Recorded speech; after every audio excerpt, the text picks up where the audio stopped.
प्राचीन काल में एक समय ऋषियों ने भागीरथी के पवित्र तट पर एक विशाल गोष्ठी का आयोजन किया। यह गोष्ठी संपूर्ण सृष्टि के प्राणियों के कल्याण के उद्देश्य से आयोजित की गई थी। उन ऋषियों की विशाल सभा में श्री व्यास जी के प्रतिष्ठित शिष्य श्री सूत जी भगवन नाम का गायन करते हुए उपस्थित हुए। सूत जी के दर्शन होते ही शौनकादि 88,000 ऋषि मुनियों ने उन्हें साष्टांग प्रणाम किया। सूत जी से आशीर्वाद प्राप्त कर सभी शिष्यों ने आसन ग्रहण किया। वहां उपस्थित ऋषि गणों ने सूत जी से जिज्ञासा प्रकट करते हुए प्रश्न किया। हे परम ज्ञानी सूत जी महाराज, कलयुग में समस्त प्राणी धर्म कर्म वेद शास्त्र आदि से रहित होकर अधर्म एवं पापाचरण करेंगे, जिसके कारण उनके पुण्य क्षीण हो जाएंगे और वे कष्ट भोगेंगे। अतः ऐसी दुर्गम स्थिति में भगवान शिव की भक्ति किस उपासना के माध्यम से सुलभ होगी? ऐसा कौन सा श्रेष्ठ व्रत है जिससे धर्मावलंबियों के समस्त मनोरथ सिद्ध होंगे? कृपया वर्णन करें। ऋषिगणों का लोकहितकारी प्रश्न सुनकर सूत जी बोले, हे शौनक आदि मुनि श्रेष्ठों, आप सभी धन्य हैं। आपने अत्यंत महत्वपूर्ण एवं जनहितकारी प्रश्न किया है। आपने समस्त प्राणियों के कल्याणार्थ ये प्रश्न किया है। अतः हे मुनिगणों, मैं आपके समक्ष एक अत्यंत उत्तम व्रत का विधान वर्णित करता हूं। इस व्रत को करने से सभी प्रकार के पापों का शमन होता है। ये व्रत समस्त दुखों का निवारण करके सुख, शांति, समृद्धि तथा संतान आदि प्रदान करने वाला है। इस व्रत का उपदेश भगवान शिव ने देवी सती को किया था। तदुपरांत उनसे इस व्रत का उपदेश मेरे पूज्य गुरुदेव को तथा गुरुदेव से मुझे प्राप्त हुआ है। व्रत का विधान वर्णित करते हुए सूत जी कहते हैं कि प्रातःकाल स्नानादि दैनिक कर्मों से निवृत्त होकर भगवान शिव का ध्यान करें।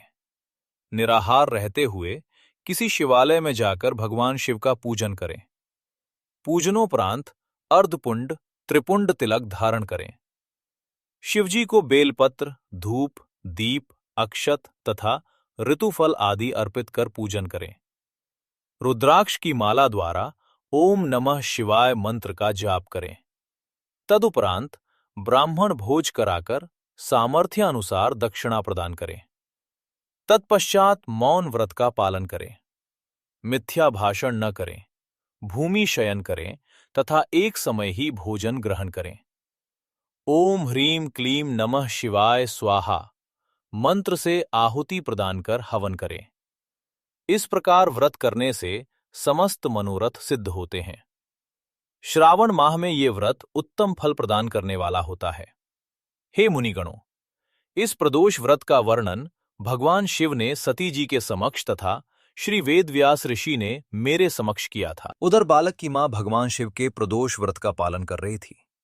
मां मन ही मन शिवजी से ये प्रार्थना कर रही थी कि उसका पुत्र गंगा स्नान करके सकुशल लौट आए।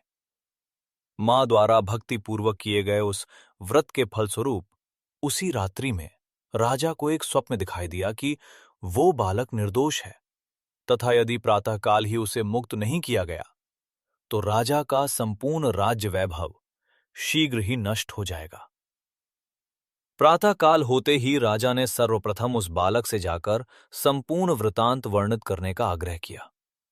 बालक ने राजा को मार्ग में डाकुओं से भेंट एवं अपनी निर्धनता का संपूर्ण वृतांत राजा के समक्ष वर्णित कर दिया। राजा ने सैनिकों को भेजकर उस बालक के माता पिता को अपने समक्ष बुलवाया। उस बालक का पिता, वो निर्धन ब्राह्मण, अपनी पत्नी सहित भयभीत होते हुए दरबार में उपस्थित हुआ। राजा ने ब्राह्मण से कहा, आप निश्चिंत रहें, आपका पुत्र निरपराध है। हम आपकी ये दीनहीन स्थिति देखकर आपको जीवन यापन हेतु 5 ग्राम दान करते हैं। भगवान शिव की अनुकंपा से वो ब्राह्मण अपने कुटुंब सहित आनंदपूर्वक जीवन व्यतीत करने लगा। इसी प्रकार जो भी इस व्रत को भक्ति भाव एवं श्रद्धा पूर्वक करता है उसे सदैव आनंद की प्राप्ति होती है। इति श्री रवि प्रदोष व्रत कथा संपूर्ण। उधर बालक की मां भगवान शिव के प्रदोष व्रत का पालन कर रही थी। मां मन ही मन शिवजी से ये प्रार्थना कर रही थीं कि उसका पुत्र गंगा स्नान करके सकुशल लौट आए। मां द्वारा भक्तिपूर्वक किए गए उस व्रत के फलस्वरूप उसी रात्रि में राजा को एक स्वप्न दिखाई दिया कि वो बालक निर्दोष है तथा यदि प्रातःकाल ही उसे मुक्त नहीं किया गया तो राजा का संपूर्ण राज्य वैभव शीघ्र ही नष्ट हो जाएगा। प्रातःकाल होते ही राजा ने सर्वप्रथम उस बालक से जाकर संपूर्ण वृतांत वर्णित करने का आग्रह किया। बालक ने राजा को मार्ग में डाकुओं से भेंट एवं अपनी निर्धनता का संपूर्ण वृतांत राजा के समक्ष वर्णित कर दिया। राजा ने सैनिकों को भेजकर उस बालक के माता पिता को अपने समक्ष बुलवाया। उस बालक का पिता वो निर्धन ब्राह्मण अपनी पत्नी सहित भयभीत होते हुए दरबार में उपस्थित हुआ। राजा ने ब्राह्मण से कहा, आप निश्चिंत रहें, आपका पुत्र निरपराध है। हम आपकी ये दीनहीन स्थिति देखकर आपको जीवन यापन हेतु 5 ग्राम दान करते हैं। भगवान शिव की अनुकंपा से वो ब्राह्मण अपने कुटुंब सहित आनंदपूर्वक जीवन व्यतीत करने लगा। इसी प्रकार जो भी इस व्रत को भक्ति भाव एवं श्रद्धा पूर्वक करता है उसे सदैव आनंद की प्राप्ति होती है। इति श्री रवि प्रदोष व्रत कथा संपूर्ण। इस पवित्र कथा को अपने दोस्तों और परिवार के साथ शेयर करें ताकि वो भी कलयुग के कष्टों से मुक्ति पा सकें। और त्रिलोक ऐप को सब्सक्राइब करना भूलें नहीं ताकि आप अगली कथा मिस न कर सकें।